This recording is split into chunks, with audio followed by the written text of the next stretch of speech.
Hello, it's Dr. Cortex here, and you're listening to Raw Dogs, one of my favorite podcasts. So keep listening. Who knows what you'll find out?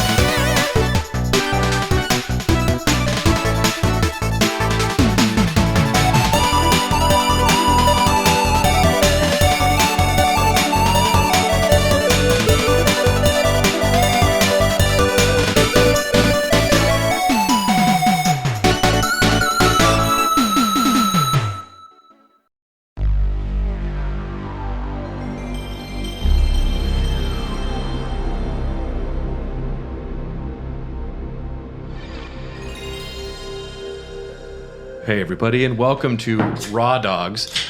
This is Brad. And I'm Tyler. And we're here today to talk about video games. So, we're part of the Tokyo Beat Podcast Network. Amazing podcast network. Check out all the other shows there. And we're not just saying that because we're incredibly biased, but we are incredibly biased. Just a little bit. Just a little bit.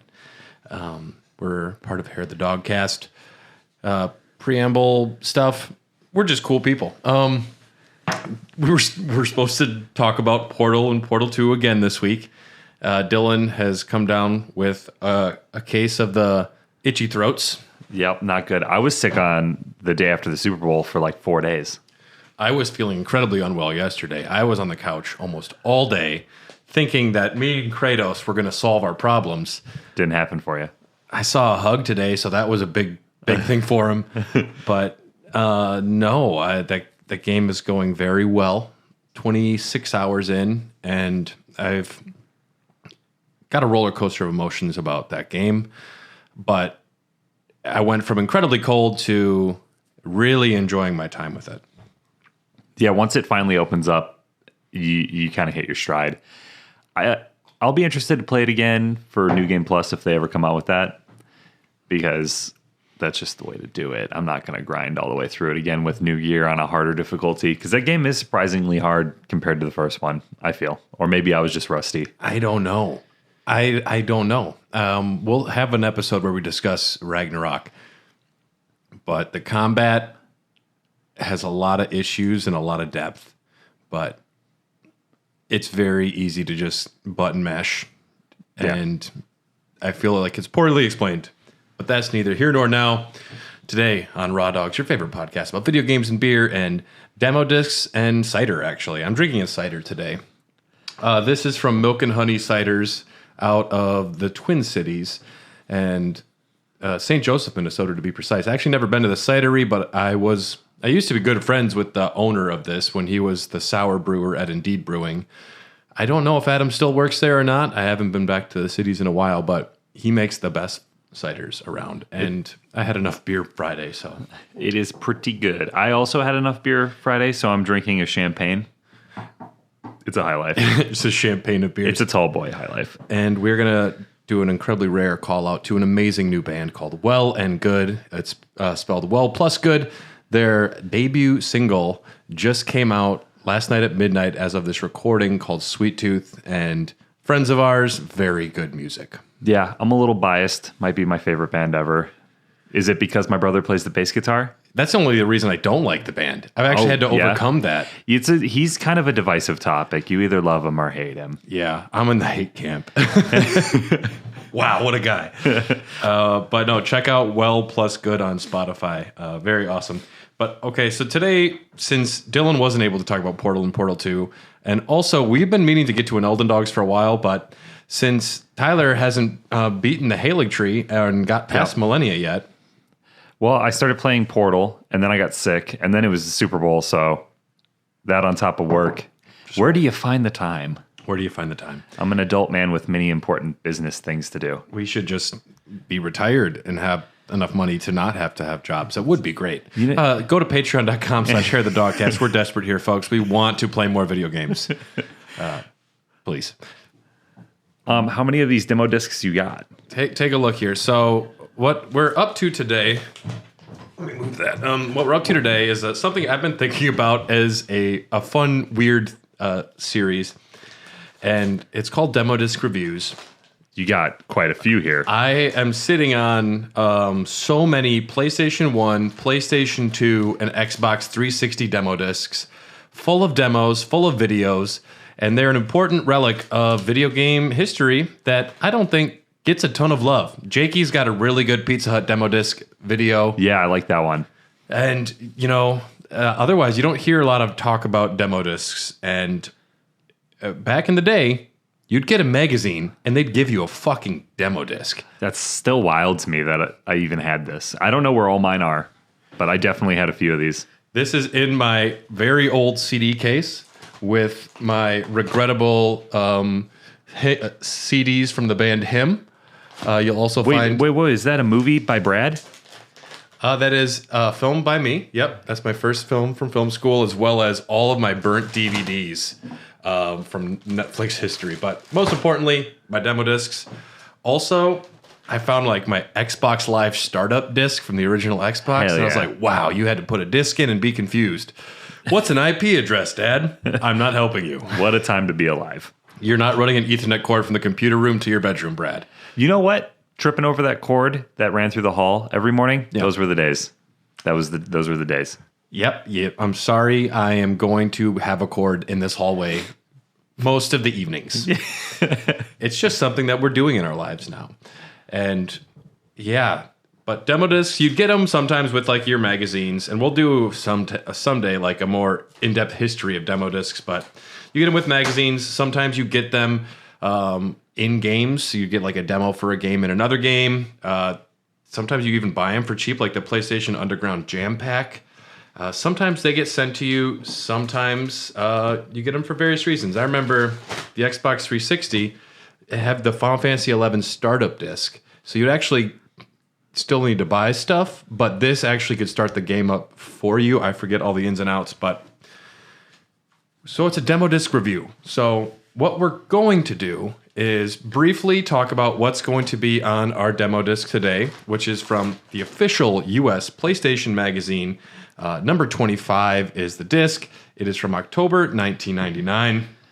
I was in like first grade. You were a wee lad. I was a tiny little baby boy. I was 11 years old and very innocent still. This was right about the time I got glasses. 1999. Could finally see the world as it really was. Yeah, couldn't see shit. A corrupt mess of political philosophies. But this came with Volume 3, Issue 1 of official U.S. PlayStation Magazine. Retail price $7.99 back in the day. That's 1999 money. That's expensive. We were prescription, and these were a more expensive magazine because you did get the demo disc. Man, I wish they still did this. Yeah. But also, I don't really have disc media, and I just download everything. It is cool, though. On the cover, we have Spyro 2 Ripto's Rage. And many games reviewed, many awesome things, little ads in here. But what we're going to do is go to the back where it says the demo disc section, at the very back. And it says what's on the disc, and it gives you a little heads up on what's happening. So first, we're going to have Metal Gear Solid VR Missions. This is a PlayStation 1 game that I have beaten. I used to own because my friends were into Metal Gear Solid, and I thought, ooh, this is Metal Gear Solid, and it's kind of Metal Gear Solid. Metal Gear Light. Do you know what this is? No. It's no story. It's all you'll see on the demo, but it's just gameplay challenges. This is essentially like a bad DLC for Metal Gear Solid 1. Dope. Love that. They put one of those out right before Phantom Pain, didn't they? It was free on PlayStation. Ground Zeroes. Yes. Ground Zeroes. Is it like that? No. Ground Zeroes is way better than this. Okay. But what is Metal Gear Solid VR Missions? Solid Snake is back. Well, sort of. This is what it reads in the magazine. Think of this as a simulation of what secret agents do when there aren't any world-threatening villains around. This standalone disc features tons of VR missions to test your espionage mettle, but don't worry, it's pretty damn good. All right, can you tell us a little bit about what Wipeout 3 is here, Tyler? Yes, Wipeout 3. What is it? That's a word that's going to be tough to read. Psychosis. Yeah, right? Sure. Signosis. Dude, I'm so bad at reading. Signosis Futuristic Racer has always perfectly fused style and substance. The first two Good morning. The first two titles are classics in their own right. Hopefully, the third is also a charm.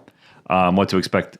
High-res graphics, 8 racing teams, 8 tracks, and 12 weapons. So essentially, you're racing around and shooting at people in little spaceships. I like vehicle racing games. It looks fast-paced. Yeah. I think I saw on the disc that Jet Moto 3 is in here. And if that's the case, I'm going to be psyched. So we do have Jet Moto 3. That is a single track, may have left the building, but the Jet Moto franchise lives on. So this is from a new developer. I'm concerned. Yes, Jet Moto was so good. Remembering Twisted Metal 3 proved that a series cannot thrive on fame recognition alone. Ooh, shots fired on Twisted Metal here. We also have NFL Extreme 2, 989 Studios, again, attempts to meld football strategy with blitz-like action. We have Omega Boost. While playing Panzer Dragoons Vi, a Sony executive hit upon the perfect way to make the game even better. Add giant humanoid robots. Polyphony Digital, developers of Gran Turismo, were drafted for the cause, and the result is Omega Boost.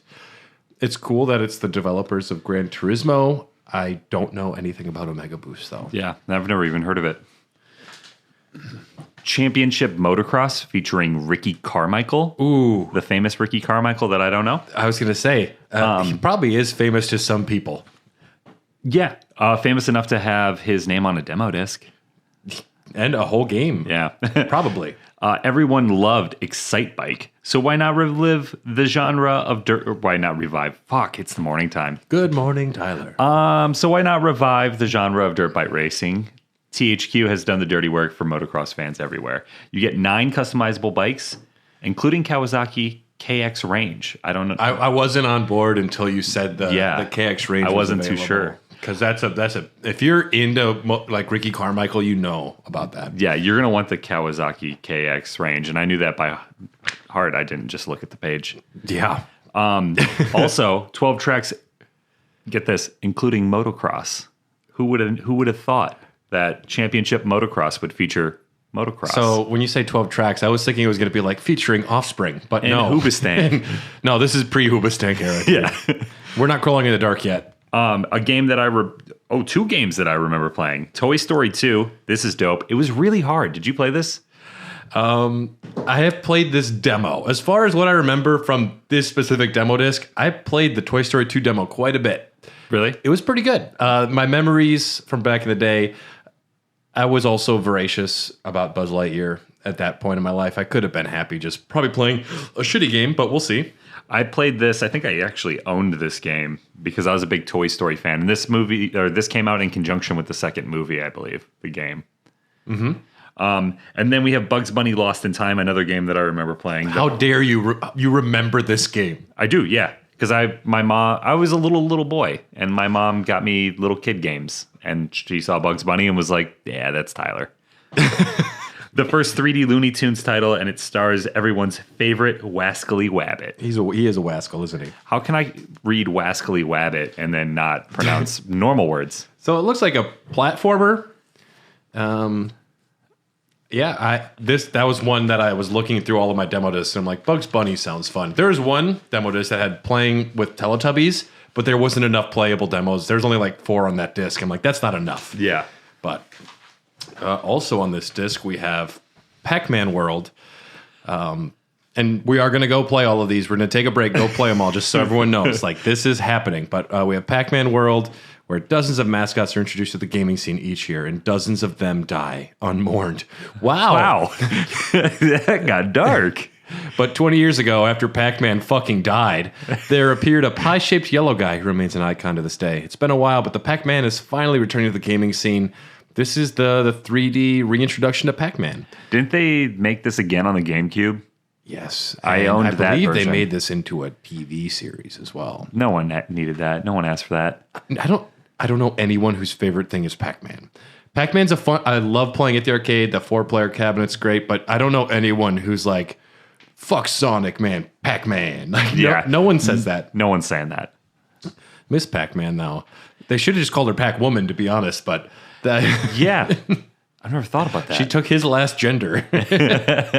Maybe that's how they do it in Pac-Man World, though. I've never been, so maybe.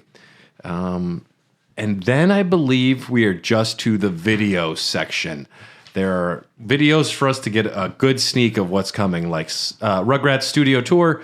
The latest Rugrats game offers kart racing, outer space, and pirate adventures, and the ever-popular mini golf. I'm very excited about that. Yeah, that would have been a game I was into. Countdown Vampires. 10, 9, 8, 7 vampires. Like, eventually, once it counts all the way down, I guess vampires show up. A survival horror game from Bandai. Play as human or vampire. 37 different levels. Resident Evil style gameplay. This doesn't sound great. Probably has that locked camera, too, where you can't move it at all. If it has tank controls, I'm out. And then many videos. We have Wu-Tang Shaolin style, the Wu-Tang fighting game. What? EA killed Thrill Kill, but the engine lives on in Wu-Tang. Violent 4-player battles and exclusive Wu music makes this one to watch. Damn. This could be a dorm rat's dream with a little tweaking. We got a few other videos over here. Fighting Force 2. The first Fighting Force wasn't much to speak of. They're throwing shade at a bunch of different games in these little Fighting snippets. Force 1 deserves to fucking die. Yeah, it was kind of shitty, to be honest. Speaking of things we hate, Pac-Man's dead. The first Fighting Force wasn't much to speak of, but this is reworked the sequel from the ground up. This time the game plays more like Metal Gear Solid or Siphon Filter than Final Fight. Hopefully Core will use this engine for Tomb Raider: The Last Revelation. I've never heard of this game, but I guess I'm going to hear of it soon. We had the original Fighting Force. We got NHL FaceOff 2000. I actually owned this game too. This game was a lot of fun. Yep. It's a hockey game with all the trimmings, 150 animations, all the teams and players, strategies by Scotty Bowman and a bunch of other hockey players. We got Medal of Honor. Oh, shit, Medal of Honor. Damn, that came out in 1999? That series is that old? That's the demo for it. So I don't know if it came out a year later or whatever, but this is just a video preview. Yeah. The closest thing to Saving Private Ryan. The Steven Spielberg-approved World War II sim looks hot. Covered action. Dude, it looks so hot, dude. We don't got Tom Hanks, but I swear to God. Oh, man. Covert action behind enemy lines, authentic World War II action, and approved by 9 out of 10 WW2 veterans. Yeah. Like, this has got authentic action. Were you there? How do you know? Like, it gave them PTSD, so yeah, it's approved. I think it might have just been the graphics. NBA Shootout 2000. My uncle played this game a lot. The latest basketball game from Sony. There are 300 new moves for 6 positions, 42 signature dunks. Design your own dunk. TV, flash, and presentation. So this was a 3D one. This is not the one where they had the giant heads, which I much preferred. Yeah, you need giant head mode. And then we got Hot Wheels Turbo Racing. Think of Codemasters Micro Machines titles in full 3D. 40 Hot Wheel cars, 12 tracks across 4 worlds.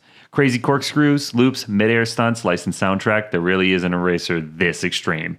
I don't know. Have they played Jet Moto? Well, I don't know. They should play Jet Moto. Everyone knows the first Jet Moto sucked, and we're not making a game like that.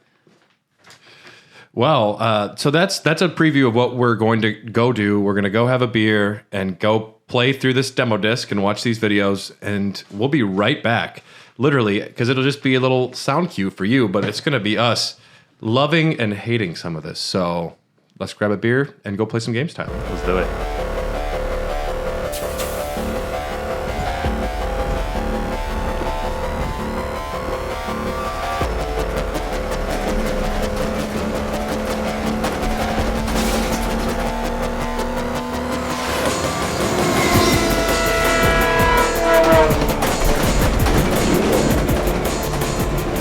Hey everyone, we're back. We're discussing some of my other things in my CD case that's just sitting in front of us, including a lot of things I got from Netflix when they sent DVDs. I wouldn't watch them. I would put them in my CD burner and just burn them and send them back.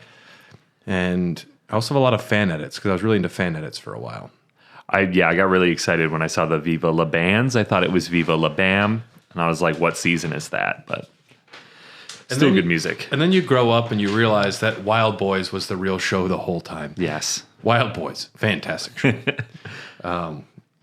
Hey everyone, we played some demos. We booted up the disc. What happened when we turned the disc on, Tyler? I had a rush of nostalgia that was probably similar to like a cocaine high. Nice. I've never done coke, so I don't know, but It's good. I imagine. so I was sick on Monday. Okay. Or Monday night, I started getting sick. Tuesday was the worst of it. So Tuesday, I didn't go to work. I stayed home, and I watched all 3 Lord of the Rings movies. Okay, I wasn't sure where you were there. I watched all 3 extended editions. That's a journey. Yeah, which is I think 2000, 2001, 2002, 2003 they came out. Yeah. So I have been on top of this in the last week in like an early 2000s time bubble, and it's been great. Yeah. You know when they say get off the road, when Frodo says that? Yeah. I actually have been in that exact path, and I got off the road and hit off the path. It's in Wellington. It's a walking trail. It's really cool. That's awesome. So we start up this beautiful demo disc, and we're treated to what looks like a high stakes action film. I thought it was real life. It looked so good. It didn't look at all like a bad PS1 game. It's a train and just this like hardcore music, which you're hearing. You just heard actually on the way in. I played that music. So it's a train getting chased by a hover car, and for reasons, the train opens up one of its cars, and there's missiles inside. On the side, it says "Official U.S. PlayStation Magazine," and that's when I realized it wasn't a feature film. Yeah, it was actually part of the demo disc. I was waiting for Chris Pratt to pop out somewhere. That man is everywhere. Chris Pratt was in this episode in one of the games briefly, but so then after this fucking banger song, which got very old after they played the exact same song in between every demo. It's just the same, like it's the same couple chords repeated over and over. Yeah. Which was very good the first time. Yep. 16th time around, not so much. Not so much. I just want to get to Rugrats here, folks. Let's get to the meat and potatoes. But so then the demos are presented from the side view of this train, and you scroll left to right. We're greeted by each car featuring a demo, and we alternated back and forth, turns playing things. Tyler, what was your first choice? I had to jump back into Jet Moto 3. Jet Moto 3 was actually the game I owned. That's the one I'm remembering. You also owned Bugs Bunny. I also owned Bugs Bunny. But you purposely blocked that one out. Yeah, and I think I owned Toy Story 2. But Jet Moto 3 was probably the game I played the most on the PlayStation, because I didn't play a whole bunch of PlayStation once I got my Nintendo 64. Then it was game over there. Strange. Yeah, I didn't have that many. I mean, I guess it comes down to the games. Yeah, and I had Mario 64. I had Mario Kart. I had War Gods. No, I don't even know. I've never heard of War Gods. War Gods is so fun. Okay. It's like a fighting game, but it's like really gruesome. And you play as like demonic creatures and stuff. You don't see a lot of that in Nintendo games. No, it was pretty gnarly. Yeah. It was rated M for mature, and my dad bought it for me anyway at the tender age of 6. And you could like rip people's heads off. It was awesome. Your dad didn't give a fuck. I think my dad bought a Nintendo 64 because my dad was a man in his mid-20s and just wanted to play video games. You're okay. So your dad was in his mid-20s and bought a 64 for himself, and he says, "Here, Tyler, you play as well." Happy birthday. Yeah. Because I had a bedtime and he didn't. So once I went to bed, he would play that shit all the time. When I have a son, he's going to get really tired of me calling him boy. Yeah. When he doesn't finish his food, he'll be like, "Do better." Do better. And then you just ignore him for the next 2 days. Yep. Hey, Dad. But Jet Moto 3, I didn't know it was not jet skis. Water is a huge element in all the maps in Jet Moto 3. And there was, I played as the Mountain Dew guy. I think there was a Pepsi guy. They all had sponsors and shit. Like each of the characters, because you would be able to pick your character, and then you'd pick their hover jet ski craft, and then you just race around and you can hop and turbo and shit. And I admittedly was not doing too hot at the beginning, but then I almost won the demo race, I got beat by like 1/10 of a second because I ran into a fucking rock. And that was some bullshit. I think one thing that we do have to mention with all of these is we have to rank the demo. Oh, that's a good move. As far as like what is given to you, is it enough of a tease? Is it a taste? Is it enough to get you wanting to play more?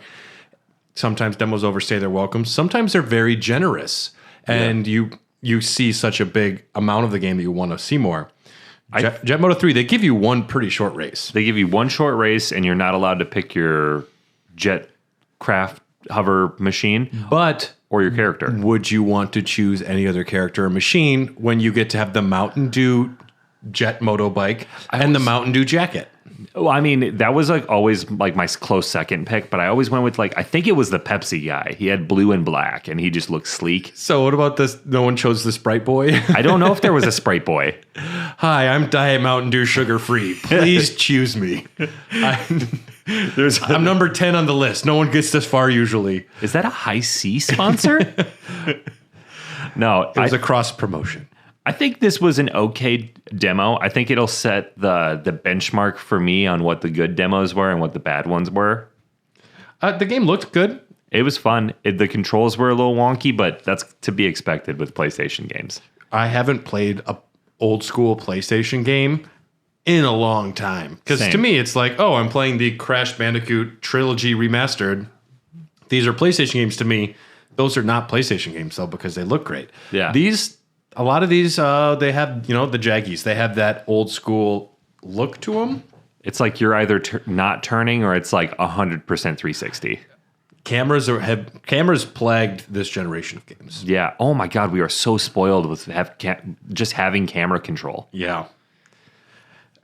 So Jet Moto 3, I thought looked good. I would be curious to play more. I think they also showed. I wouldn't mind if they gave one more race. Yeah, that would be nice.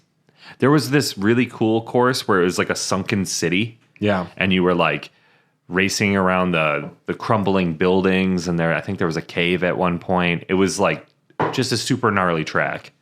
That would have been a good one to put in there because I felt like showcased more of the game. The track we got, there wasn't a lot going on. There was a lot of walls that all looked the same, and it was hard to tell where you were going sometimes. Some big jumps. Yeah. And they're hover bikes and jet skis at the same time. I see that there's grapple controls. I didn't see a lot of combat, though. No, and I tried it while I was racing around, and I didn't even notice anything. Like, it didn't even look like he punched or anything. The hop and the turbo definitely worked, though. When I got that silly big air at the end of the race, that was a hop. Well, this game is going to be available September 1999. Before the demo disc came out. Magazines are generally a month early, so I guess the game would have been available almost immediately. But that's good that the demo is available to go buy right afterwards. Jet Moto 3 was a pretty good game, it looked like. Yeah, definitely one of the games I played the most on the PlayStation 1. Yep, despite single track having left the building, perhaps Jet Moto can live on. And I don't know if it did. I don't know if there are other games after this. I didn't really look into it. Yeah, I'm going to have to look into it. I chose up next a very classic video game.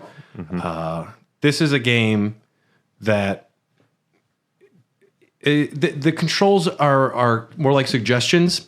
It's like telling a cat to do something. Bugs is going to do what he wants. Bugs Bunny Lost in Time is a platformer. I like the voice acting in it. Bugs sounded good. Here I am. I'm reaching. But so in the opening of the game, you're greeted to the Stone Age. I guess this takes place in multiple time periods. There's also the 1930s and like Destination X or something. Yeah, which is probably space or something. Marvin the Martian was teased. Yeah. In one of the images. So very excited about that.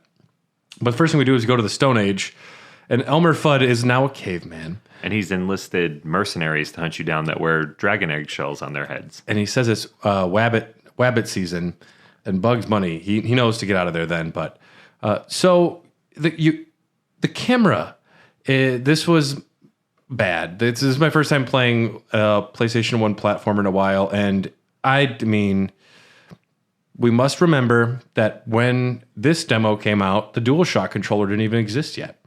This was just the D-pad. I think. Yeah. I don't know. When did the DualShock come out? Can you look that up for me, Tyler? Yeah. The DualShock controller.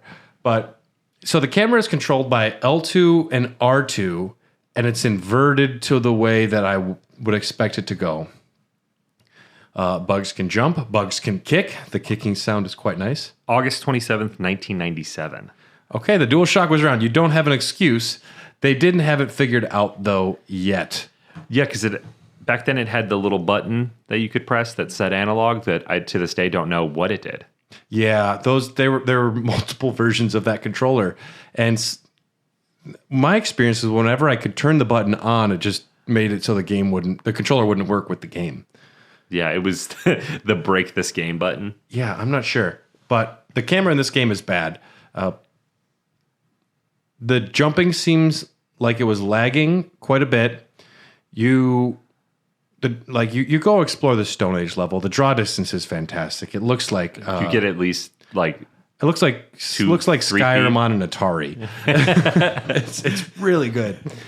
But Bugs, you control him. You jump on the attacking cavemen. You try and kick them, and you can, but you can't because the controls are suggestions. You collect carrots. They're brontosauruses. Yep. You jump on. And pterodactyls. Yeah. This game is bad. Sometimes I think a demo will actually do less to convince you to buy a game. And this is one that even as a kid, I would be like, I don't know, Mom. I like video games, but this isn't fun. Yeah, I don't think I played this one very often, but I definitely owned it. Do you remember getting past the Stone Age? No. I do not. That's the first level of the game. Yeah, I don't think I ever did. Yeah. Very bad. Elmer Fudd, you can't even kill him. You bounce off of him. I didn't get too far. And overall, I think it's pretty bad. Oh, the OPM Psychic says, though, in this segment, it says, an enjoyable platformer that successfully captures the look and spirit of Looney Tunes cartoons. Their advice, it's easy to miss jumps if you don't adjust the camera properly. Watch your timing on the Brontosaurus heads. The first time you meet Elmer, jump on his head. So I give you a little strategy guide right in here. But, yep, you have 5 time periods. The Stone Age, medieval times. I'm guessing the time period and not the restaurant. It would be funner. It'd be funner to go back in the restaurant. Yeah. Pirate years, which... That's a big window. They might mean Somalia. Yeah. Yosemite Sam, Marvin the Martian, and yeah. Don't play this game. Run away. Yeah. Tyler, what did you play Hightail it next? out of there. I played another nostalgia game for me, another game that I owned, and that was Toy Story 2. Wow. The one thing that I forgot, or maybe they just didn't have it in the demo, is just the soulless, lifeless, no music soundtrack that is non-existent. There's no music. It is very boring. It's very hollow. All you can hear is Buzz's footsteps as he runs across Andy's room. Yep. And that's it. There's no other sound. When I think of Toy Story, I just have these warm feelings of Randy Newman music. Yeah. And I hear Tom Hanks just like yelling that he hates Buzz. Yep. All of these feelings. And Tim Allen. And nope. You are running around in this void. Enemies that are not too far away from you flash in and out of existence because they're past our draw distance, which it's like 5 feet sometimes. You do have you can spin attack with your wings, and you have the laser on your arm, and you can go first person, which has the best part of the game. It was pretty impressive. The one thing the sound designer did that was correct is he put the very heavy breathing in, because you like go first person, so you're inside the visor. It's like that Iron Man look almost of him. Yeah. And you can see Buzz's reflection as he's like squinting, one eye closed, like trying to aim the laser, and just the most heavy breathing ever. It is heavy breathing, and I'm sitting there. I'm like, toys don't even have lungs. Yeah, Can a toy be out of breath? I mean, if he did have lungs, he was definitely out of breath, because I missed the first couple of jumps several times because the camera, unbeknownst to me, was controlled by R2 and L2. Yeah. There's a fair amount of enemies in the game, which they're more of a hazard than something you actually have to fight because they're just mostly in the way. I believe that there are multiple Pizza Planet tokens in the demo. Yep. Because once you collect one, it says, all right, you're done. But I think the demo is actually quite generous because it says the level is Andy's room, and it's not just Andy's room. Bet you I could have went downstairs, but I saw the doggy door, and I was like, surely they'll let me go through there. I think there's a Pizza Planet token in the attic as well, because I remember back in the day playing this, and I feel like I went out of my way to play it multiple times to get the different tokens that were available in the house. This is Toy Story 2. You're not getting a lot of story other than Woody has been kidnapped by a toy collector, but they don't show that in the game. In the final completed project, you would have 15 levels, and you get different gadgets. Helmet cam action. What does that mean? I think that's what you were talking about, maybe. Yeah, the heavy breathing and the reflection. Dude, the action is hearing a bad voice actor breathe really heavy. OPM Psychic says, the targeting system seems rather awkward. It was. You have to switch to first-person view. Once I discovered first-person view, I never went back to it. Well, it's because it stops all action. And you can't move in first-person view. The level design and goals are intriguing. Hopefully the later levels will capture more of the movie's character and feeling, because it was a very hollow play. It's great when magazine writers have to play a big piece of shit and have to say, I hope the later levels can really hone in on what made this potentially fun. It's like, so what you're trying to say is you hated it and you hope that it gets better. Yeah. But they church it up real nice. It almost makes me want to waste my time more. I think next you played what was probably the best demo on there, right? Well, let me look at a little Toy Story 2 just for one more second. Our advice, the demo inexplicably ends every time you receive a single Pizza Planet token. There's 4 tokens to be found. The first is from a robot in the attic. You raced the car in the garage. I raced the car. I dusted his ass, too. He didn't stand a chance. He's horrible. The third is obtained by bringing 50 coins to Ham on the couch.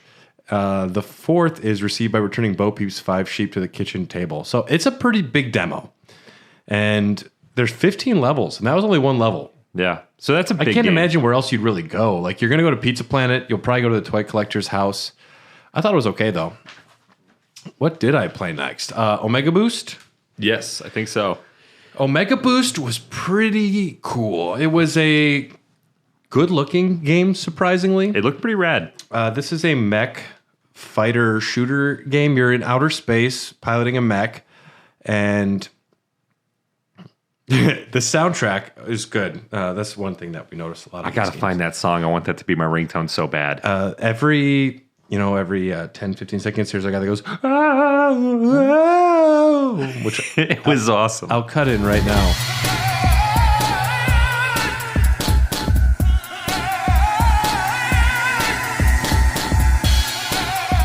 The gameplay took me a little bit to click into to understand, but it looked good regardless. Yeah. It was very insistent on me scanning to holding to scan and remaining holding while I played, because it is very disorienting when you don't get to use 2 thumbsticks and you're trying to fly around in a 3D space in outer space. So games nowadays that have space flight are difficult enough when I have 2 sticks, so I can't even imagine not being able to use both. Have you played Star Wars? That fucking fighter game. Yeah, what the fuck is that called? Rogue Squadron, Rogue War, whatever. Whatever. That's the one that gets it the best. But this one, you're flying around outer space. You're attacking these whatevers that are flying around. Level 2, you get introduced to an enemy spaceship, and it turns into kind of a fixed camera, and you rotate around this ship, and you have to shoot at the various targets on there. You highlight what you're shooting at with your aiming reticle, but you also need to be holding the scan to lock on. And that's weird that they said, well, I guess scan makes sense. Never mind. And then level 3, the boss battle, they received a health bar, and essentially just flew back and forth with me. I never felt in danger of dying.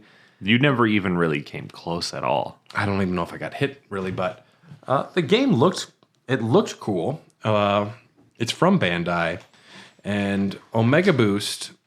It's developed by Polyphony Digital, not Bandai.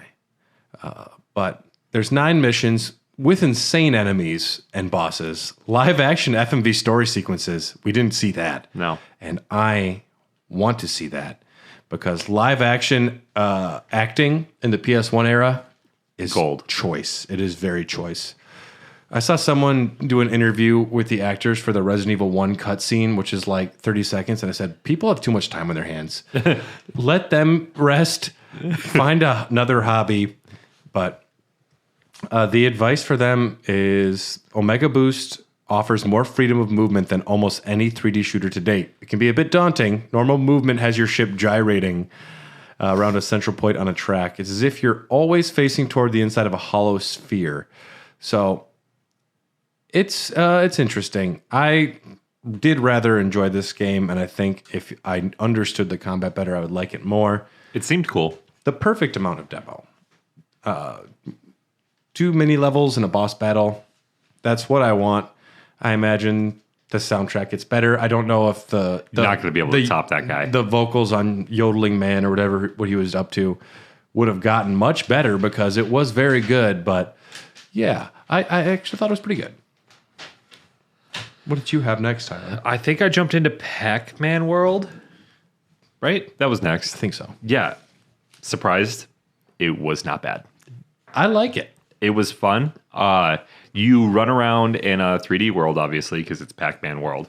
And there's like these mini Pac-Man boards set up, essentially, that are 3D. So the camera will kind of shift to an overhead view real fast, and then you play a quick game of Pac-Man with the ghosts, and you can jump up crates and shit. I like that it started off with a Pac-Man level, traditional one kind of, before it turned into the rest of the game. Yeah, and then everything seemed really intuitive. I didn't have to use the hints because I'm a professional. You're a pro gamer. You took one hint and you said, no thanks. Not for me. There's a little bit of platforming going on. There's a little bit of combat. There was some like skeleton guys that I demolished. Pac-Man famously hates the undead. Yeah. Everyone knows that about him. Overall, this was maybe the most fun demo that I played because it wasn't too ambitious. It wasn't too overzealous. It was a pretty straightforward platformer arcade game. Good music. Yeah. And it didn't look half bad. Especially for a PlayStation 1 game, I thought it was one of the better looking games that we played. This is a hard generation to balance your graphics to achieve a sense of like style and art while also not looking like hot shit. Yeah. Some of the videos we watched didn't look great. Pac-Man World, I like what it did with the Pac-Man formula. If you're going to reinvent Pac-Man, tough. No one wants that. So it's nothing anyone wanted. Yeah. You know that game that people loved in the 70s? What do we got? And it looks like as the game goes on, you're going to get more and more difficult puzzles because I did have some switches I had to hit to open doors and move platforms and shit. So I think that probably got a little more difficult judging by the pictures I see here. It looks like I get a gigantic, what do they call it, Hellevator? The Hellevator, which isn't an elevator to hell. It's just like a helicopter platform. Although a Hellevator to hell and Pac-Man would have been really dope. Dude, Pac-Man goes to hell. I mean, I'm there for that. OPM Psychic says skeptics may accuse Namco of milking a character, but the game plays surprisingly well. No one milk Pac-Man, please. We don't know what's in him. I don't want to know. Nobody try and squeeze those nips. That's the first product from Namco's U.S. development team. Is doubly exciting. Platforming fans should give it a look-see. Their advice is use the first level to familiarize yourself with the controls. Open every chest and pick up every piece of fruit for bonuses at the end of the level. The second level, there's a second level. I cut it off. Son of a bitch. The second level offers more of a challenge. Jump to the center of the spinning platforms and don't get bumped off the edge by the bumper cars. This was a super okay game. We thought it was super good. It was a game that I played. It was playable, which is more than you can say about other things. Toy Story with music could have been good. Toy Story, if you just put in just the hum of You Got a Friend in Me over everything. Just like a dude like, you're fucking A+. I was trying to make a point of how bad that would be, but I was like, that actually sounds better than what they had. Yeah. You don't even need Randy Newman. Just put the bass line. And just so everybody knows, when you leave your house, your toys are all over everywhere, having races in your garage. There's robots in your attic, and hide your Pizza Planet tokens because those fuckers are going to use them as currency. When I was a kid, I had about 1 million WWF action figures. Oh, yeah, you had the little rings. Oh, yeah, I had the rings. I had the walkout ramp and everything. Yeah. I was really into wrestling when I was a kid. But the action figures were great. Me and my brothers would like wrestle with them all the time, and I got really good at like controlling them with all of my fingers so they would like walk and shit. And you were imagining that they would come to life. Yes. Yeah. Every single time I left the house, I'd be like, hey, Brett, do you think that Justin Credible and Jeff Hardy are duking it out right now? And he'd be like, man, I hope so. And then we get home and they would be in the same spot. Oh. And we're like, fuck. And then we got a dog. And someone made Elf on the Shelf based on that entire premise you just said. We got a dog at one point, and I'm pretty sure the dog would go like fuck around with the toys when we were gone and chew on them and shit. But they started moving, and for my brothers, they were like, "It's fucking happening! Oh my god, don't panic!" And I'm like, "No, it's Tucker. He chewed his leg off and carried him downstairs." Or maybe he got attacked by the neighbor kid who's a Nazi. Yeah, no, he totally rode down the railing on the stairs and fell off and broke his leg. I just want to watch Small Soldiers now. Oh my god! So me and my Small Soldiers is a demo on one of these discs, I think, as well. We got to get to it. We do have to do that one eventually. We play a game at my apartment when we get really drunk. It's called Small Soldiers. No, so Major Chip Hazard reporting for duty. You play old movie trailers. So when it's your turn, you have to play an old movie trailer, and then the more nostalgic, the better. And my brother played Small Soldiers the other day, and he won. Yeah, he won. That movie is so good. Kirsten Dunst is in that. They licensed Led Zeppelin music, which was almost impossible to do. Led Zeppelin doesn't lend their music out to anyone back then. Yep. And Small Soldiers is just fucking rocking it. Hell yeah. It's a pretty intense indictment of capitalism and indoctrinating war culture in America. What was the name of the good guys? The Gorgonites? Yeah. I am Archer, emissary of the Gorgonites. Who voiced Archer? I cannot remember. Chris Pratt. Because Tommy Lee Jones was the bad guy. Major Chip Hazard reporting for duty. Yeah, that's great. And like those Psycho Barbie dolls, they all have sex with the soldiers. I was like, well, I'm in a weird spot here as a kid. Kirsten Dunst, though, pretty cool. Yeah. So Pac-Man World. We don't sell violent toys. This is a classic toy store. It's like, and Dennis O'Leary's like, kids like violence, but call it action. Yep. Oh, yeah. Dennis Leary's in that, too. And David Cross. Yeah, I know that. Yep. David Cross is great. Up next, I believe I played Championship Motocross featuring Ricky Carmichael. I didn't get to choose who I played as. I was not Dark Hughes, one of the guy who got first place in my race. But I was Ricky Carmichael. And this is pretty straightforward. This is why I like demo discs, because this made me realize that I never want to buy a motocross game like this. I had Moto Racer 4, I like that a lot, or 3. But Championship Motocross, it is what it is. It's a PlayStation 1 game. What I did like is the analog stick would control the axis of the bike. And also, like, if you were like holding back on it a little bit, your guy was constantly in a wheelie. So you kind of always had to be controlling your sense of balance, like your center of balance on the bike. You could do cool tricks.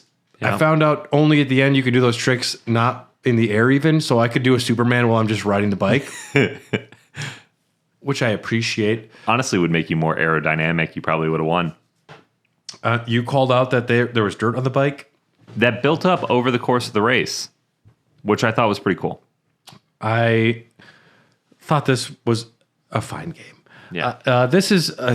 I love demos of racing games and motorcycle games and any sort of little sim games, because I only need to play one level to know I don't want to play that game. Well, and also I can get the idea of what a sports game is in just playing a level. So I don't need to necessarily buy, every single 2000 variation of this sports game, which there's every year you get, all right, this is the next one. But Ricky Carmichael's presence, wow, I was excited. because he is, of course, riding the Kawasaki KX Ranger, as you said earlier, or whatever you said it was. But I don't know. Did you have any other thoughts on Ricky Carmichael? He had a very rectangular torso. It was basically just a box, which was kind of silly. This man had no curves. Yeah. 10 out of 10 would not be interested. No. It looked like a racing game. It looked like, a racing game. It looked across the board like it was a racing game. The OPM Psychic said, the single track in this demo seems rather ordinary, but the game itself promises to be better. They didn't say that better part, but I just filled it in. Check out the review of this issue to see if it lives up to its potential. So they actually reviewed it the same issue that they're talking about how they hope it gets better, which means that probably didn't get better. But developed by Funcom. Yeah, there's no reason to go play this game. Unless you had it as a kid, Ricky Carmichael, you're going to get a hard pass from me, dog. I think up next, we had probably the most technically advanced gameplay in the demo. Yeah, I went with Metal Gear Solid VR missions. So I like the Metal Gear games. I've played quite a few of them. Which ones have you played? Snake Eater was my first one. That's my favorite. Okay. Snake Eater was my first Kojima game ever. Yeah. Which, wow, what a good game. And then I played Phantom Pain, and I played... No 4, though. I played 4. Okay. 4 was the first one where they made him older, correct? Yep, that was old Snake. Yep. I've played Snake Eater 4 and Phantom Pain. Okay. I do own the first 3 on the 360, I think it is, the remastered HD collection or whatever. Yeah. So I've played a little bit of the first Metal Gear, but I think at the time it was just too dated for me. I wasn't in the mood. Are you talking about the Nintendo or are you talking about the PS1? The PS1. Okay, Metal Gear Solid. Yeah. Because there's a good GameCube version called Twin Snakes, which actually reintroduces like the first person mode. Because Snake Eater's the third one. Yep. And it's Metal Gear Solid. And then what's the second one called? I always forget. Metal Gear Solid 2 Sons of Liberty. Yes. So that was my first one, I believe, my first one that I played. I played Metal Gear Solid 1 as well, but I actually owned VR missions on the PS1. And this game played surprisingly smooth for a PlayStation 1. I feel incredibly technical. Yeah. With a little more time, I probably would be into it and enjoy it a lot. It seemed pretty sick. They give you a lot. Yeah. I found it really intuitive, which is rare for a PlayStation game because especially like a shooter with 20 weapon variations and isometric / like first person / it jumps all over in the different like modes of gameplay. So I started with a weapons challenge mode where I was just shooting boxes in several different weapons and several different levels. Jesus Christ! They had four different weapon challenges available in the demo, as well as another mode. You got to use the SOCOM, the Nikita, the PSG-1, and the FAMAS. The PSG-1 is a sniper rifle one. Just the fact that they include in the sniper missions that any like little movement, or if you move fast, like your gun shakes a lot. If you move slow, it like takes its time. The level and depth of gameplay that was in Metal Gear Solid 1 is ahead of its time. Yeah, definitely. Yeah. If this is any indication, for sure, because I did the versus 12 battle, which also, did you notice that first place was 45 seconds? Oh, yeah. I think if you were to play that game for an hour, you'd get 45 seconds easy. That seemed impossible because But I got murked right away. There's so much going on in the controls. Yeah, and I did not take the time to read the control screen that it gives you. It's a pro gamer move. Yeah, and it looks like gobbledygook in my brain. Yeah. I can't interpret that. It's just too much information at once. Speaking of too much information at once, I would read the advice section, but because this is such a technical game, it's a small novel. So I'll just read the last paragraph. What? Let's see. Let's just jump in. If you played Metal Gear Solid, then you'll slip right into the VR missions. Now, they're saying this because it is just the gameplay of Metal Gear Solid with no level design other than obstacles and no story. No story. No, it's just challenges. as you were saying. First, avoid detection whenever possible. The guards outnumber you, and you will lose. Second, learn to crawl. Press your back against the wall, and You were trying to change your weapon, and you crawled a bunch. yeah, I had to be like a snake. Yep. You were just crawling backwards. I'm like, just equip your gun. And you're just like, I'm a snake. Yeah, I also had that guy coming at me, and I didn't want him to see me. Second, learn to crawl, press your back against the wall, and otherwise stay out of sight. If you go galloping around like an elephant, you will be seen. Third, your own weapon can harm you, so aim carefully and keep those missiles away from nearby walls. Fourth, no matter how close you are to a guard, if he hasn't heard you and you are not in his cone of vision, he cannot see you. The cone of vision. The little map is very nice in those games. It lets you know where they can see. Also, X button had like 47 different functions, right? Like breakneck. Yeah, I took a picture. It was a square button. And let me see here what it says. It says that it is use weapon / plus directional buttons, throw enemies / break neck. And also X is crouch / stand / crawl plus directional buttons. Yeah. And so here, you brought up a good point. You get a demo, and they're like, here's 30 buttons. And memorize it right now. It should just say in order of importance or something like that. Yeah. Surprise the enemies that can't see you. Fifth, guards are stupid and they have no memory. If they spot you, run around and stay out of sight until they get confused and forget you exist. Fifth, they said fifth twice. Did they? Yeah, there's a typo. No, I like that. Yeah. It's as confusing as the game. Yes. When you start. Fifth, ×2. Quickly de-equip and re-equip your weapon to reload. Number 5 again. Reloading during breaks in the action so you can keep firing when you need to. 6th, but actually 7th. Aim your shots when you have the time. Using the first-person mode, it is far more accurate that way. But most of all, number 7, actually 8. Practice. Badass spies aren't born in a day, you know. This game gets very difficult. I could definitely see that. Because you were given, like, each weapon gets, like 10 different stages to practice on. In the demo, you get like 2 and 4. And they get to where it's like a small time frame or incredibly difficult. And you have to move fast and be mastering of the game. This is a example of a game that just requires mastering the gameplay, mastering all the mechanics of it.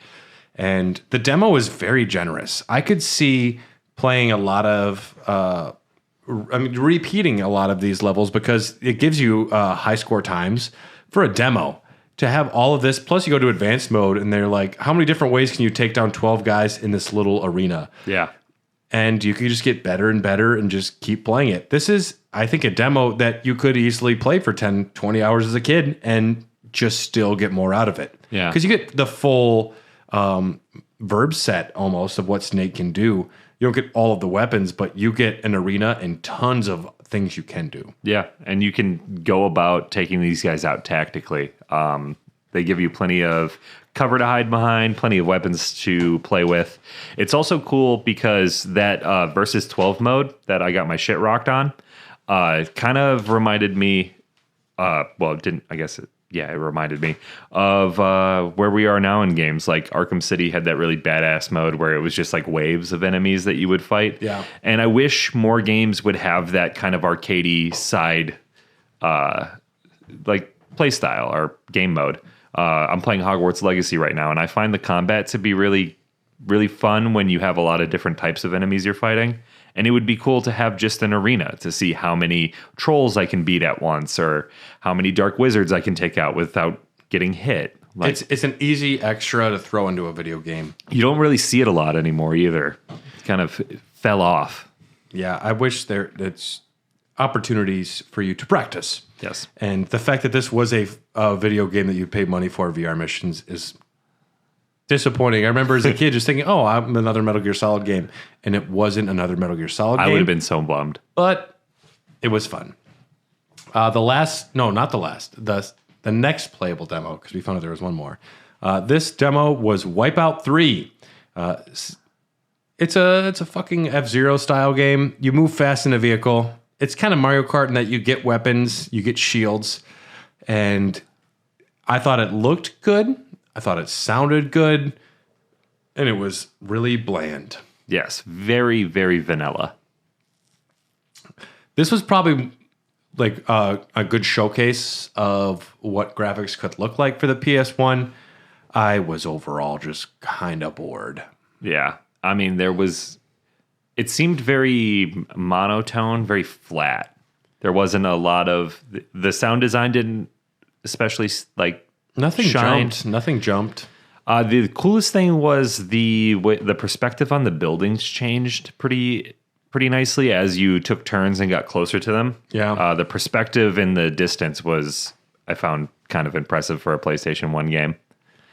Ooh, for the demo, if you can successfully beat the record time of 1 minute 40 seconds, you'll unlock a faster racing circuit and a more advanced ship. Unlockables in a demo. That's kind of cool. Yeah. They were very generous with demos back in the day. Nowadays, it's like, here's what the start screen's going to look like. You interested? I forget what game it was. There was one game, I think it was Street Fighter or something, where you only were given in the demo the ability to play as like one, maybe two characters. But if you had a Game Shark, you all of a sudden could unlock every character with the Game Shark in the game because they were just like built in as like the computer characters you might face against. And it was incidentally almost completely unlockable, the game, through the demo. So I think they were probably scared after that. But yeah, Wipeout 3.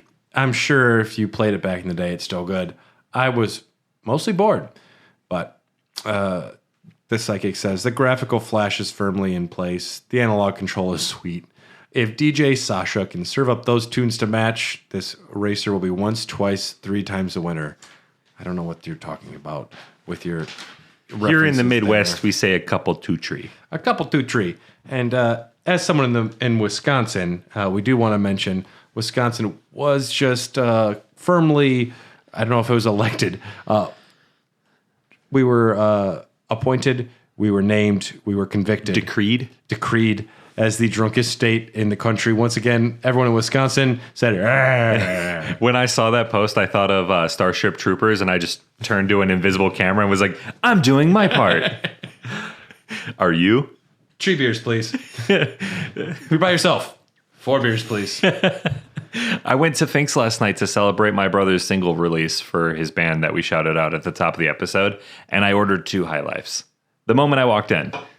And that's what you do. You don't want to go up again right away. 12 ounces of beer is pretty small. Yeah. And I'm a grown man with need. I need my medicine. I got issues, dog. We have one more playable demo here. Which was kind of a surprise. I didn't expect to play NFL Extreme 2, but I did. I played as the Bills against the Denver Broncos at home in the snow, which I thought was pretty cool. I didn't expect snow to be in the demo. Yeah. Also, something that's in Madden that happens like 1 game out of the season, and it's shitty. So fuck you, EA. They did it better in 1999. The 989 Studios logo is very nostalgic for me. I didn't realize how many games I owned that was made by that company. Also, probably half the demos in this episode. Yeah. 989. It's either sports or studios. So this is like a blitz style game where you can rough the passer, you can tear jerseys off, hit people with helmets, sort of thing. Their advice, because I'm a big football fan, so I didn't need it, but I probably should have read it because I did get beat 10-0. You were so close to getting a touchdown before the quarter ended. Once I figured out how to pass, that was a game changer. That was big. Again, they give you a lot to look at when they show you that opening screen of. And really, all I cared about was hitting people after. And honestly, it was like tackle / breakneck plus directional buttons, and you're like, okay, yeah, this is too much. OPM Psychic says, if at first you don't succeed, concede. In this case, concede the market niche. I can never say that word. Niche. To NFL Blitz. This was a good knockoff of NFL Blitz. Yeah. I thought it was fine. I like it when the players took their helmets off and they looked like monsters. Yep. And when I say that, they look like they were attempting to look like humans, but those faces were just like a Lego character with someone's face wrapped around it. And they said, "You can't catch me." And then you could just like rip their neck off with the character after the play. It was I did try to decapitate that guy right before the playbook came They out. cut away. They had to get Yeah. a good rating. I ripped that guy's jersey off on the first tackle. I thought that was pretty cool. Nice jersey physics. Yeah. Way to go. It's not also a sim football game No, it's an arcade style for sure. because it wasn't ever first and 10. It was you get a first down at the 50-yard line Yeah. and then your end goal. And I almost got that touchdown, son of a bitch. It's nice that EA didn't own the rights to everything back then because we could have other games with the Buffalo Bills and the Denver Broncos and players whose faces were skinned off by a serial killer and wrapped Yep. around a Lego. All the players kind of look like Dwight from The Office when he cuts the face off the CPR dummy. That's horrifying. Yeah. Yeah, and it's true. No leg drops though, so Blitz gets the W in my book. There might have been leg drops we just didn't see. Yeah, maybe it was a different button combo. But I, as a child, if I would have played this demo disc, I would definitely wanted that game. It's just, we laughed. Yeah. We were having fun because just what you were doing after the plays was great. All I care about is the late hits. That's what makes it funny. And as far as playable demos go, I think that was the last one. what are you going to give your favorite? Well, actually, wait. We'll save this until after talk about. We'll talk at the end of the episode. Okay. So then we move to videos. To non-playable demos, which are essentially you're watching a trailer, Yep. and this has its own category of how you rank it. We watched. There's a fair amount of videos in here. The first one we watched was Rugrats: Studio Tour, and the trailer starts off with an acid flashback of intensely fast cuts of different Rugrats scenes, each about a half a second long. It was extremely disorienting. Yes. Tommy is wearing a pirate hat, Angelica is golfing, Chucky's running through a tunnel. Susie's on a beach, and it's like da da da da da da. But with that beautiful Mark Mothersbaugh, like ba ba ba ba ba ba. Yeah. Oh, man. Boop, boop, boop. Did not. That was my favorite cartoon as a kid, and I did not realize how much I missed that sound. It's great. It's great. This game, it looks like it's got a variety of gameplay modes. The golfing looks Comprehensive. it looks good. I we didn't get to play it because this is, of course, a video, but I thought it looked like a good golfing game. There's kart racing, which didn't look good, and there's also like exploring a beach game. I don't know. It was mostly nostalgic to see this again. The video critic, instead of a psychic, they have a video critic. Rapid fire MTV style cuts jar with the game's cutesy look. I'm glad that they call it out in the magazine. Yeah. They're like, someone made a bad call here. If this game is anything like the video, Pikachu may have some competition in the Let's Make a Seizure game. They said that? They say thumbs down. It was a bad trailer. It was a horrible trailer. Yeah, it was not good. I bet you the game is probably pretty solid. If anything, the golf looks revolutionary. It looked acceptable. This would be one of those games that your parents would buy you. And oh, you would wind up liking some aspect of it and play it with your friends quite a bit. Yeah. I'm never a big fan of like these they call it a studio tour game. I don't like the a la carte games where it doesn't have like a purpose. It's like, hey, look at all these different game modes you can try out in the Rugrats universe. Like, no, fuck you. Give me Tommy. Give me my screwdriver. Put me in, like, let me save Reptar or something. Give me a story. And you were saying when we were playing this that Tommy Pickles is actually a lot like Doctor Who. Yes. And I said, that's dumb. And you're like, well, he's a screwdriver that gets him out of every situation. I said, fuck you, Tyler. He's got a That's Sonic. really smart. There's some other draws too. Also, I had a just horrible realization probably about a month ago. I think I'm the same age as Stu. No, that's not a horrible realization. That's you realizing that the adults are actually very relatable. I just like that. It's fake. Taking the adult from my childhood favorite TV show and now realizing that I am that old. That is the closest I've ever come to an existential crisis. It's the meme that everyone remembers, or at least that I remember in my heart, is Stu sitting up late, or not sitting up. He's just like 2 a.m, and she's like, "Stu, what are you doing?" Because Dee Dee comes out, and Stu says, "I'm making pudding at 2 a.m. because I've lost control of my life." Yeah, that's relatable. It's like, oh no. We were the adults the whole time. Eventually. And then eventually we'll turn into grandpa, probably. At some point, we'll turn into the grandpas who would just, at least one of them I relate with, the extremely Jewish grandparents that Tommy has on his mom's side. Oh, yeah, I forgot about them. Yep. They're cool, too. We never get to meet Grandpa Pickle's wife. No. Did you ever watch Rugrats All Grown Up? No. It came out right around the time I was like, I'm too big for cartoons. Well, also, it was... The Rugrats are babies. Yeah. Let's just accept that. I always thought it would be cool to see what they would be like grown up, but then All Grown Up to them was like 13 years old. Well, if you remember, Tommy Pickles, his dad tried to fix the duck at one point, and he turned into a baby, so we saw an adult as a baby. Yeah. So it wasn't the baby's grown up, but it was the grown up as a baby. And I prefer it that way. Yeah, I'll take that every time. What is it, like Baby Stewie? Yeah. And then they have Stewie. Or Stu. Does he make the weather duck? Oh, okay. I like Rugrats a lot. Yeah, Rugrats is great. Rapid fire trivia. What is the name of Chucky's pet that Tommy accidentally lets pass away? Oh, fuck, I don't remember. Melville. I would have never gotten His that. pet bug, Melville. Oh, no shit. He was horrified. We have a very good trailer for the next game. It's called Countdown Vampires. This trailer fucking rocked. And we're going to do the not common thing where I'm just going to let the trailer play in almost its entirety right now. Enjoy it. Countdown Vampires.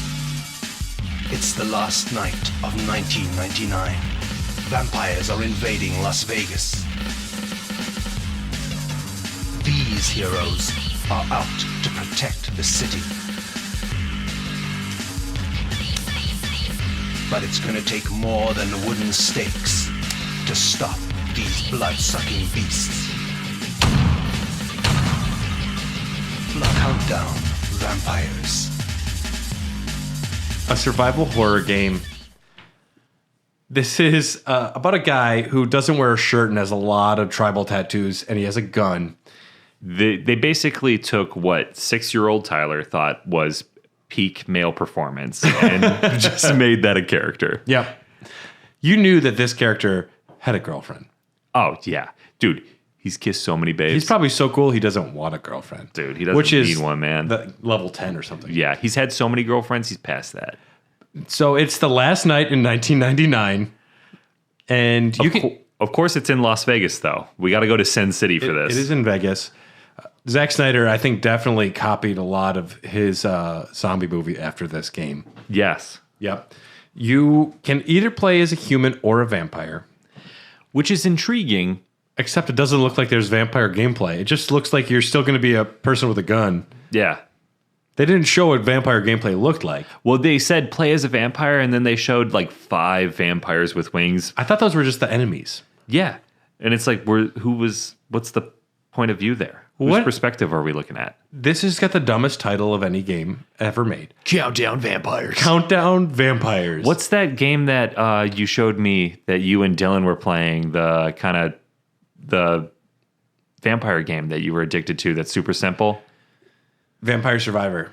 Okay. Yep. That's what I was trying to think of the name of that this entire time. Yeah, they call out in this game, they say it's a Resident Evil style game, and they say mind-numbing action, and it just cuts to a person shooting a gun at a vampire, and very much that Resident Evil style gameplay. I did pull up on Wikipedia Countdown Vampires. Now, the reception is bad. It received unfavorable reviews. EGM gave it 4 out of 10. Famitsu 30 out of 40. GameSpot gave it a 3.3. 30 out of 40? What PlayStation, kind of was that? the official magazine, gave it 1 stars, which is different than the official US PlayStation magazine, which gave it 1.5 stars. The magazine this is featured on. The critic says the CG does look pretty good. And the gameplay, while early, looks like it will be fine. Lots of zombies. I mean vampires. That's what it says in there. If you can overlook the apparently derivative gameplay, which is just Resident Evil, you'll probably be interested. I wonder why they didn't license Buffy. Tentative thumbs up. So I think the best thing of this game is the title and probably the memes. In retrospect, looking back and seeing a guy covered in tribal tattoos in a game called Countdown Vampires is the stuff that I like as a podcaster because that is things that is fun to talk about. Yeah. Well, he wasn't the only character they showed. They showed also the girl wearing red with the comically large breasts. Yes. They didn't know how to make breasts back in the day either. No, she's got 2 giant balloons. Yep. They said, put a Pac-Man on it. Yep. So you throw 2 Pac-Man in there. Throw a couple of Pac-Mans. And then there was a third guy that looked Don't milk your Pac-Man. What was the fucking villain from Resident Evil? I'm blanking. Which one? The Wesker. Yeah, There's Albert. the Wesker lookalike in this game. Check out our episodes on Wesker. They're bangers. Is it on the board there? They have a Patreon exclusive, which is the Life and Times of Albert Wesker, and it's very good. Check out our Patreon; it's worth it. But the Rim City Police homicide detective Keith J. Snyder had a problem involved with his previous partner Wesley Simmons, so he was assigned as a disciplinary measure to be a bodyguard for several VIPs who were key to the inauguration of a new horror-themed casino, the Desert Moon. This is the plot. Okay.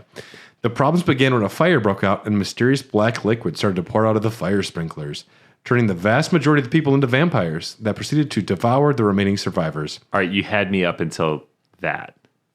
Wow, the plot is intense.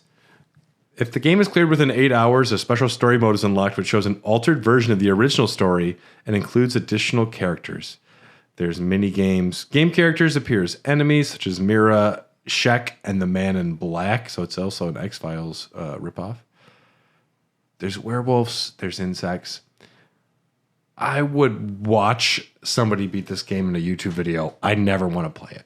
Yeah, I'm with you there. Although, child me would have been like, Mom, please. He's got a gun and tribal tattoos. He's got a lot of tattoos on his arms. Does he wrap around? Buy it for me, Mom. She's got 2 big Pac-Mans. I think he might be Native American because he's got a lot of tribal stuff. We don't know, though. He's very white. He's white with a mullet, but he might have been a tribe at some point. We don't know. This definitely would have been a game that my dad would have bought me, and then I would have been too dumb to play or got frustrated with it and never touched it again.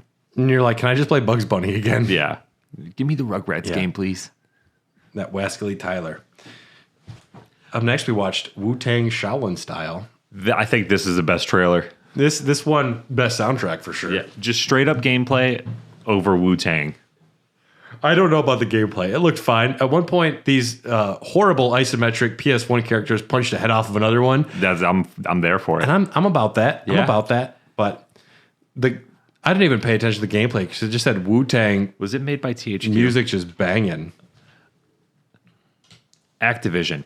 I wonder if Activision made... Remember State of Emergency for the PlayStation 2? Yeah.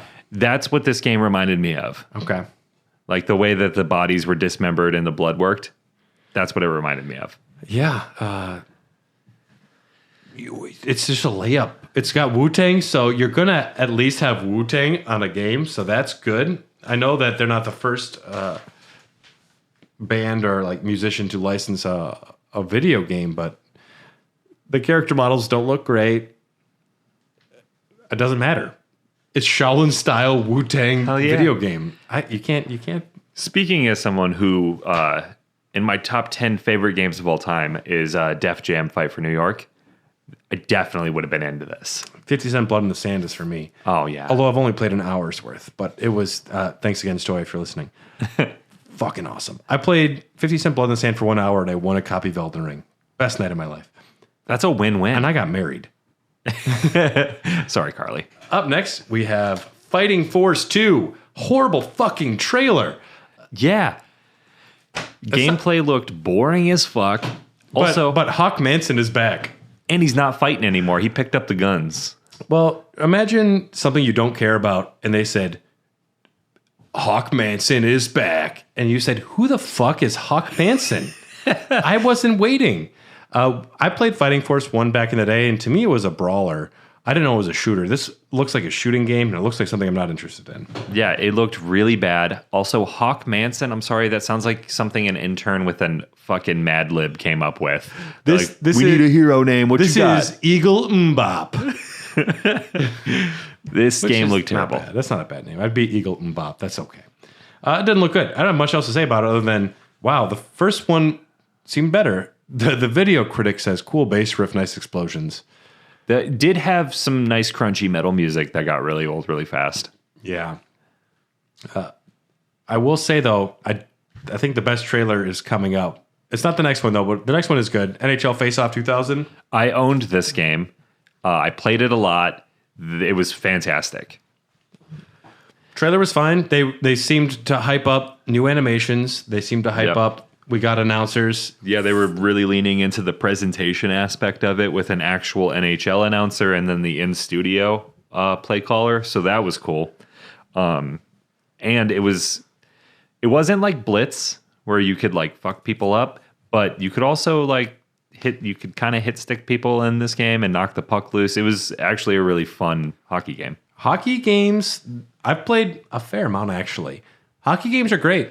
And they're easy to understand. Yep. They generally translate very well to whatever gameplay you're being presented with, like the angle of the camera. I always can very quickly jump into a hockey game, which I can't do with a lot of sports games. Hockey and FIFA definitely, I think, translate the best. And this is also a game where I think even at the PS1, it's really perfected. You can add more gameplay elements. Like if you wanted to add like angle of shots, like slow motion, like where you're aiming the puck, that's additive, sure, but I don't need it. And this is a very much a pick up and play sports game. I thought it looked fine. I thought it was a pretty good trailer. Yep, I played it a lot against my brothers. The only problem is I never really had much competition because they were children, little tiny babies, and I beat the shit out of them every time. And you still suck if you're listening. Yeah, suck it, Justin. Good song to Marcus and Devin. The next trailer was my favorite one we watched. I did not expect to like this trailer as much as I did. But Medal of Honor 1, the first Medal of Honor game. Yeah, which would essentially lead to Call of Duty because Call of Duty was like, hey, we like that. Let's do that. This was creative. You don't expect creative, fun trailers. You don't. They opened up with like a propaganda movie for common German phrases that Americans might need to learn. Yeah, and I knew the first one. I translated it. That was pretty impressive. I've been doing Duolingo, so that was awesome. What was the first one? It was Your Papers, Please. Your Papers, Please. But I can't say it, but I can read it. And then they opened up with, careful, that American has a bazooka. Yep. And it said something about the American has dog biscuits, and they cut to a dog attacking you. It was very funny. It kind of gave me like Fallout 4 vibes, with like the Pip-Boy, like going through like the kind of silly scenarios, like Wastelanders tips sort of thing. Because if there's anything that I like to make light of, it's World War II. Yeah. Sorry. But this was a great trailer. And World War II was just such a video game atmosphere to modern gamers. To people that were there, it was the most traumatic, horrifying, life-affirming, destroying experience. But to us, it's just, grenades are fun. Yeah, potato masher. Remember that? No. Yeah. What's that from? Call of Duty, World at War. I played a lot of Call of Duty games. I don't remember them all, though. I'll play through a campaign and then immediately just, like, file it away into the Call of Duty file, which I don't need to look at often. No, I played a lot of multiplayer. I threw a lot of potato mashers in my day. You know why they call them that? The German grenades? They looked like they had the big stick ones. Because they were throwing them at Irish people? No, because they looked like a potato masher. Ah, okay. Potato masher. Oh, now I'm hungry. Yeah, no, this game looked... it didn't look graphically very good, but they did my favorite thing where they show like the outline of the level and then they like fade into the 3D. Very 3D game, super 3D. We got all the 3D you need. Yeah, this at the time I'm sure was very impressive, but what I thought was great is that it was a fun trailer. Yep, the beginning was funny, and then we got some gameplay at the end. And I'm sure the gameplay isn't great, but thought it was good. We had NBA Shootout 2000. I have never liked playing a basketball video game other than NBA Jam pretty much ever. But again, they said we got announcers. And this looked like it sucked. This looked terrible. It didn't look good. Well, the problem is when you got 5 people on the court for one team, so you got 10 people total. They probably didn't put refs in it. So you just got 10 people on the court, and they're all very recognizable people in like pop culture if you watch the NBA. So they're like, let's make it as realistic as possible. But you can't do that on a PlayStation 1 because it's just the limitations. You couldn't achieve it. So you end up getting a very clunky, very heavy, very ugly game. Well, you know, I just came up with a great idea for a game. What's that? It's called Reffing Simulator. And it's you getting like, you have your earbud in and you have multiple people saying, throw the game this way. Yeah. You need to make a call that makes, call it technical. Cover the spread. Cover the spread. All right, the game has been called very fairly, but we need the Chiefs to win. Yeah. Just throw a holding. Doesn't matter. Just do it. And you see like money coming in and you have to deal with all of the negative publicity. That sounds more interesting than this game. That actually would be a lot of fun. I wish I could really understand how all of that happens because there's a lot of negotiations and talks and money flying around behind the scenes. But NBA Shootout 2000, fucking, I don't care. Yeah, probably could have spent more time in the oven, or maybe it spent too much and it's burnt because it looked like shit. It's just another basketball game. Yeah, and not a good one at that. I did like that it had Kobe Bryant, Charles Barkley, and Karl Malone. That was nostalgic enough just seeing those names. Yeah. Also, I did notice in the trailer it has a more impressive franchise mode than Madden. Fuck you, EA. I will die on this hill. Yeah, just in general.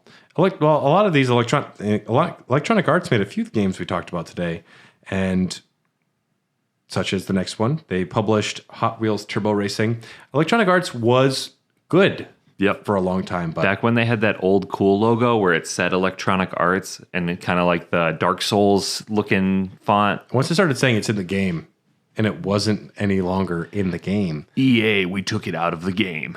It's in the DLC. It's actually on the disc. It's on the disc. Hot Wheels Turbo Racing. This is a layup. It looked fine. It looked good. I mean, I played the most recent Hot Wheels game that's now available for free for like PS Plus or Game Pass or whatever. It's good. This game, take your 40 Hot Wheels cars that are available, race it on tracks. You have me as a kid, you have me as an adult. I care, and I'm in. Yeah. It'd be hard to fuck it up. You'd have to try. Yeah, you have to just somehow make a game that doesn't do the bare minimum, because if this is the bare minimum, there is a corkscrew and a loop-de-loop, and it's in a bedroom. I will be the van with flames on the van, and I will do a backflip because that's how it works. And physics are just an illusion. It's an illusion, and I am in there for this game. I did like that they actually used some of the very popular Hot Wheels that you could purchase. In fact, I think that purple car was called the Phantom, and I owned that, and I played with it as a child in real life. So that I would have picked that car every time. Yeah, I thought this was a fine trailer. Yeah, I mean, it had a nice little cinematic opening, and then you said, I want to see some gameplay. And what did it do? Transition to gameplay immediately. So what we're going to do now is rank what is the worst and the best non-playable demo. So we're going to do the videos first. Okay. What did you think was the worst video? The worst video would have to go to Rugrats Studio Tour. Oh, no. Everything else... it was just a badly made trailer. At least it had Mark Mothersbaugh. Yes. NBA Shootout, although I think it looks like the shittiest game out of all of them, the trailer did a nice job of showcasing what you were going to be able to do. And Fighting Force 2, which also would be a runner-up for shitty-ass game, at least the trailer was not trying to give me an epileptic seizure. So kudos to that. They even called in the magazine. Yeah. You gave us a disc and you're saying it's a joke about having a seizure. I'm going to watch this. I'm going to say the worst trailer goes to Fighting Force 2. Hawk Manson is back and I don't want him. I don't care. You actually made me not want to see Hawk Manson. I didn't even know who he was. It's just, the game didn't look interesting, and as someone who played the original Fighting Force, for them to just reinvent it as a shooter, I didn't care either way. But boo for you. Yeah. At least NBA Shootout, which looks like a game I would never want to play, it's showcasing what someone who might want to play that is. So that's my least favorite. The best video for me, now this one's tough. There's two that are standing out for me, and I think I know which one I want. Well, I'll let you choose one first, and I'll just choose the other. Countdown Vampires. Okay.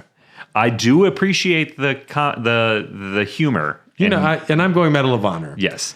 But Countdown Vampires was just so gnarly. Countdown Vampires is the dumbest sounding title. I know, I ever. love it. And I just want it. I want a poster of Countdown Vampires up on our wall. Yeah.